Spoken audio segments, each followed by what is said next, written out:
I recently found out just how easy it is to make delicious popsicles at home with fresh fruit. And this week I am using some juicy in-season mangoes to make these epic frozen treats.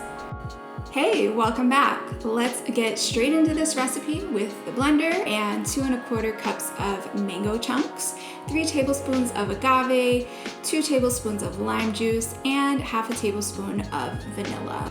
Next, we're just gonna blend that until it's all smooth and then pour it straight into the popsicle molds. You have to be careful with this one because it is very easy to overfill them, but you do wanna try to leave a little space at the top for the popsicles to expand. Next, we're just going to cover them and then add some popsicle sticks and freeze them overnight. Waiting for them to freeze is definitely the hardest part of this recipe, but we made it. The popsicles are ready to go. You're just gonna wanna leave them out at room temperature for about 5 minutes to soften before you pop them out.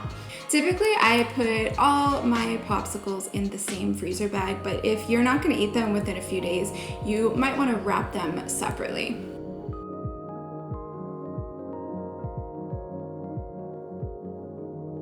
Alright, well that is all I've got for this one. Thank you so much for watching and I'll see you in the next one.